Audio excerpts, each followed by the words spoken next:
মাসের মধ্যে রোপণ করব এবং যত্ন করে মায়া মমতা দিয়ে মায়ের স্নেহ দিয়ে ওই গাছ দুটিকে আমরা বড় করে তুলব।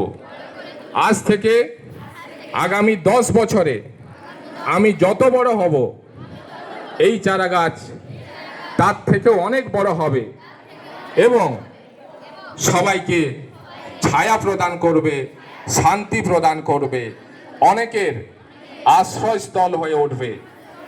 আজ থেকে 10 বছর পর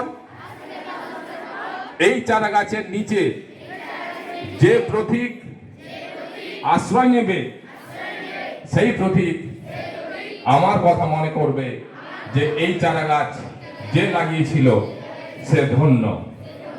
সবাইকে আমার অনেক অনেক শুভেচ্ছা এবং বিশেষ করে আমাদের শঙ্কর বাবু এবং হামিদ বাবুকে আমাদের বিদ্যালয়ের তরফ থেকে অনেক অনেক শুভেচ্ছা এবং কৃতজ্ঞতা জানাচ্ছি। ওনারা এই 1200 চারা গাছ মানে কিন্তু কম কথা নয়। এই 1200 চারা গাছ থেকে যে অক্সিজেন প্রোডাকশন হবে সেই অক্সিজেন আমরা 12 লক্ষ মানুষের জীবন বাঁচাতে পারবো। আমি দুটো মহৎ কাজের কথা কিন্তু তোমাদের আমি বলবো। এই পৃথিবীতে মানুষের দাদা দুটো মহৎ কাজ, সবথেকে মহৎ কাজ দুটো কাজ হচ্ছে, একটা হচ্ছে ব্লাড ডোনেশন। এই রক্তদানের মাধ্যমে আমরা যেমন মুহূর্ত মানুষকে বাঁচিয়ে তুলতে পারি, মানে আমরা কাউকে জীবন দান করছি। আর একটা কাজ হলো, মহৎ কাজ হলো এই বৃক্ষরোপণ করা। এর মাধ্যমে আমরা লক্ষ লক্ষ মানুষকে কিন্তু জীবন দান করতে পারি।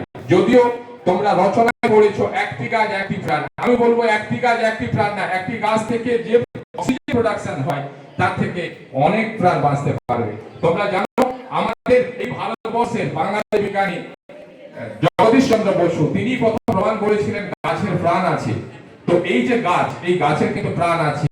তোমাদের যেমন মারলে, তোমাদের যেমন আঘাত লাগলে কষ্ট হয়, গাছেরও তেমনি আঘাত লাগলে কিন্তু কষ্ট হয়। প্রাচীন মহাভারতে বা যে কোনো পুরাণে বা যে কোনো ধর্মগ্রন্থে দেখবে যে আমাদের যেমন কেটে গেলে রক্ত বের হয়, তেমনি গাছ থেকে যে কেটে গেলে দেখবে ওদের থেকে একটু ল্যাটেক্স বের হয়, রস বের হয়। মানে কি ওদের প্রাণ আছে, ওদেরও কষ্ট হয়, ওরাও যন্ত্রণা অনুভব করে। তাই তোমরা মায়া মমতা স্নেহ দিয়ে যে কাজগুলো পাচ্ছ সেই কাজগুলোকে কিন্তু তোমরা বড় করে তুলবে। এটাই হচ্ছে আমাদের আজকের অঙ্গীকার এবং আগামী দিনের অঙ্গীকার। আগামীর ভবিষ্যৎকে আগামী 10 থেকে 20 বছরের মধ্যে এই এলাকা তথা সারা ভারতবর্ষ তথা সারা বিশ্বকে আমাদের এই বৃক্ষরোপণের মাধ্যমে আমাদের অরণ্যময় করে তুলতে হবে, যাতে করে আমরা যে বিভীষিকা গ্লোবাল ওয়ার্মিং, বিশ্ব উষ্ণায়ন, এই বিশ্ব উষ্ণায়নের হাত থেকে আমরা আমাদের এই মাতৃময়